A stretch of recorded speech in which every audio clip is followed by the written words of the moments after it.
कांजी भाई, welcome to our show. मेरा सबसे पहला सवाल आपसे ये है कि आप सभी धर्मों के पीछे क्यों पड़े? आप लोग मीडिया वाले मैडम, आप लोग सवाल ही ऐसा पूछते हैं कि जवाब देने से पहले ही आदमी दोषी साबित हो जाए। मैं सब धर्मों का आदर करता हूं और किसी भी धर्म में मानता नहीं। ये आदमी कभी नहीं सुधरेगा। और अगर भगवान है तो मेरे सारे सवालों का जवाब देंगे।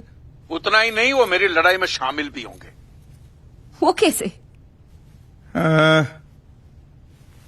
अब जब छोटी थी, हाँ, छोटी बच्ची थी, तो अपने पापा से चॉकलेट मांगने के लिए अब क्या करती थी? माने से पापा के नाम की माला जपती थी, पापा चॉकलेट दो, चॉकलेट दो, चॉकलेट दो, कि पापा के सामने अगरबत्ती घुमाती थी या फूल फेंकती? नहीं, मैं ऐसा सब कुछ नहीं करती थी।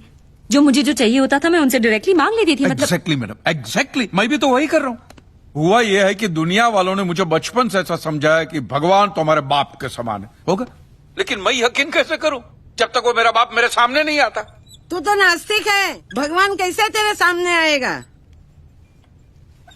माँ जी आप खाइए।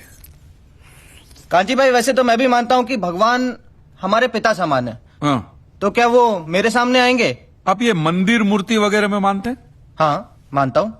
तो वो तुम्हारे सामने नहीं आएंगे। लेकिन क्यों? क्योंकि आप उनको मंदिर मूर्तियों में ढूंढ रहे हो ना, फिर उनको रूबरू होने की क्या जरूरत है? नहीं नहीं, लेकिन ये तो गलत है। भगवान तो होता ही है। 2 साल से मुझे अच्छी नौकरी नहीं मिल रही थी। मैंने मन्नत मांगी कि मुझे अच्छी नौकरी मिल जाएगी तो मैं अपने बाल अर्पण करके आऊंगा, और देखो मुझे नौकरी मिल गई। ओहो, पूरे के पूरे अर्पण कर दिए। अच्छा, आप जरा सोचिए, आप सुबह सुबह तैयार होकर फर्स्ट क्लास ऑफिस के लिए निकलते, काम के लिए निकलते, और जैसे आप घर का दरवाजा खोलते हैं, सामने बालों का ढेर पड़ा हुआ।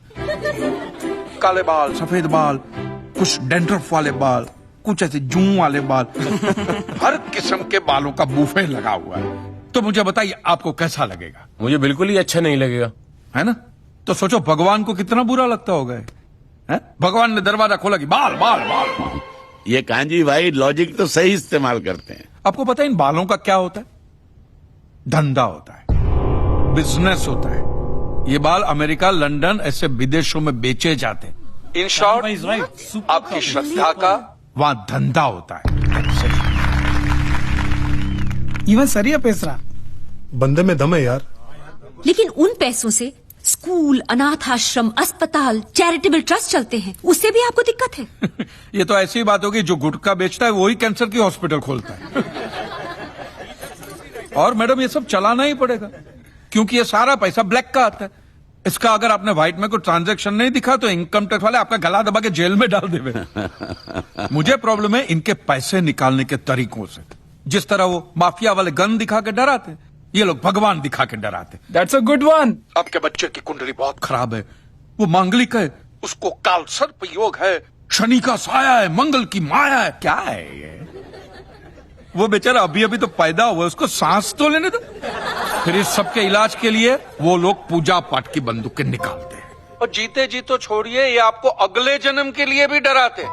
हाँ, कि अगर इस जन्म में आपने ये किया तो अगले जन्म में कुत्ते बनोगे, या अगर ये किया तो कीड़े बनोगे, मकोड़े बनोगे, नर्क में जाओगे। और फिर तो नर्क का पूरा मेनू कार्ड भी पड़ता है कि आपको वहां कांटों के बिस्तर पे सुलाया जाएगा, आग के दरिया में झोंका जाएगा, गर्मा गर्म तेल में फ्राई किया जाएगा।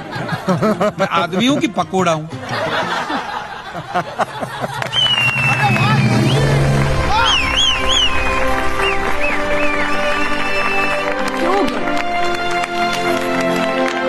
तो आपके हिसाब से धर्म की परिभाषा क्या है? मैं समझता हूं जहां धर्म है ना, वहां सत्य के लिए जगह नहीं है, और जहां सत्य है, ट्रूथ है, वहां धर्म की जरूरत ही नहीं है। बिल्कुल सही कह रहा है।